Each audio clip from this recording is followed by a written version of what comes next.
Ya, bisa Anda bayangkan satu kejadian militer terjadi ribuan kilometer dari Indonesia. Ada serangan bersama antara Israel dan United States ke wilayah Iran pada akhir Februari 2026. Kelihatannya jauh, tapi pasar keuangan tidak mengenal jarak geografis. Begitu rudal diluncurkan, pasar langsung bereaksi. Investor global bertanya, apakah konflik ini akan meluas? Apakah harga minyak akan melonjak? Apakah jalur perdagangan akan terganggu? Dan dalam hitungan jam, nilai tukar bergerak.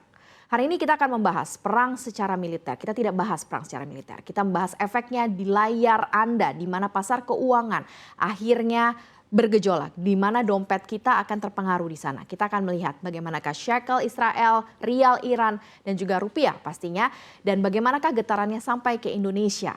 Semuanya kita bandingkan dengan dolar Amerika Serikat sebagai jangkar sistem keuangan global dalam dinamika geopolitik, dampaknya di tengah nilai tukar dan konflik global. Kita ke slide yang pertama.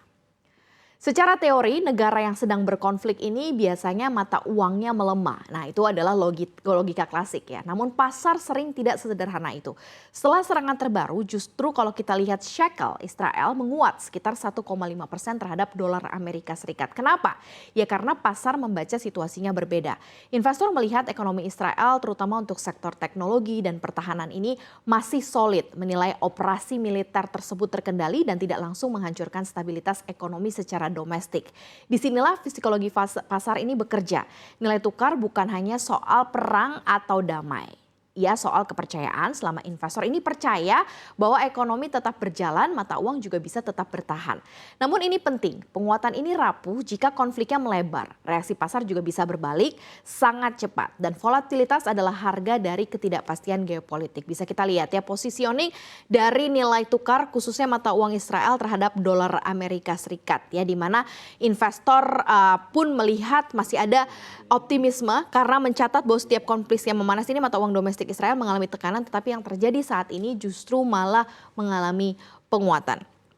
Kita dilihat di sisi yang berbeda ya. Jika shekel ini mencerminkan ketahanan ekonomi, maka bagaimanakah dengan rialnya Iran yang mencerminkan tekanan struktural yang dalam, di mana rial justru malah terus melemah dan mencapai rekor terrendah di dalam dolar Amerika Serikat. Bahkan nilainya juga sudah berada pada jutaan rial per dolar.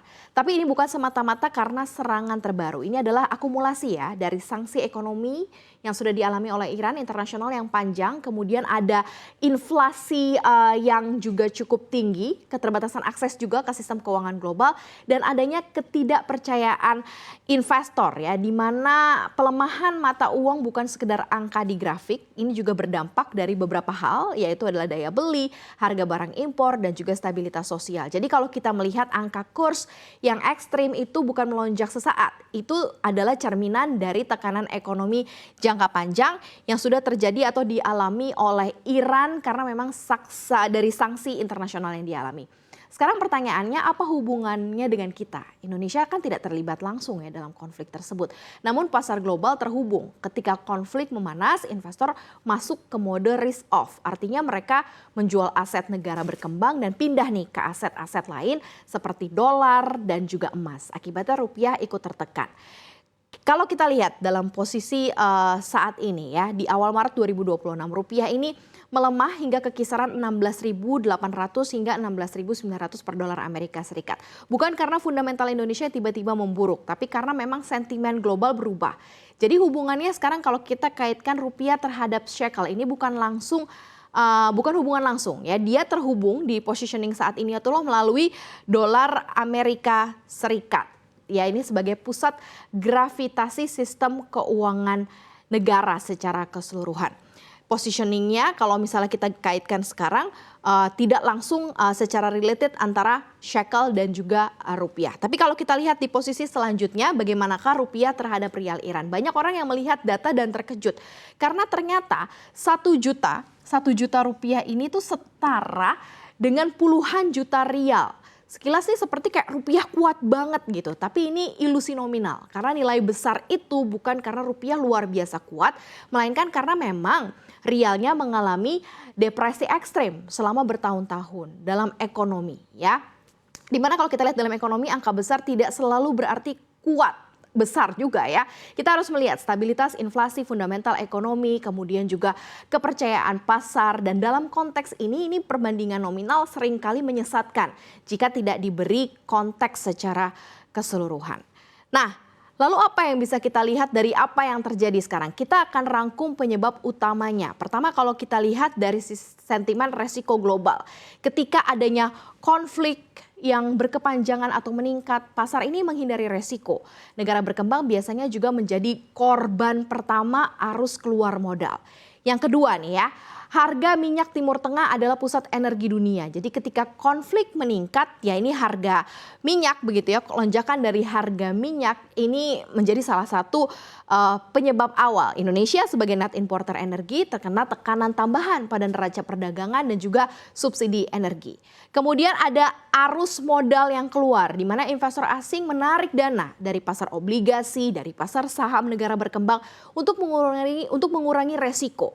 Kemudian yang keempat adalah intervensi Bank Sentral atau Bank Indonesia yang berupaya menjaga stabilitas melalui intervensi pasar dan kebijakan suku bunga.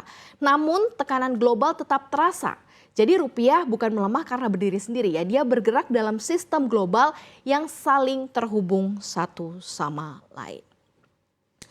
Nah, dari semua ini kita bisa melihat satu pola, di mana shekel menunjukkan bagaimana pasar bisa tetap percaya pada ekonomi meski ada konflik. Rial menunjukkan bagaimana tekanan struktural jangka panjang bisa menggerus nilai mata uang, dan rupiah ya di sini positioningnya, rupiah ini juga cukup lumayan sensitif ya. Bagaimanakah negara berkembang ini sangat sensitif terhadap sentimen global, bahkan ketika konflik terjadi jauh dari wilayahnya. Di mana pelajaran yang bisa kita ambil adalah nilai tukar itu bukan hanya soal ekonomi domestik. Ini cerminan dari geopolitik, psikologi pasar, arus modal, dan juga energi global. Selama dunia masih bergejolak seperti ini, volatilitas dan juga hal yang tidak tentu atau uncertainty ini menjadi kenormalan baru.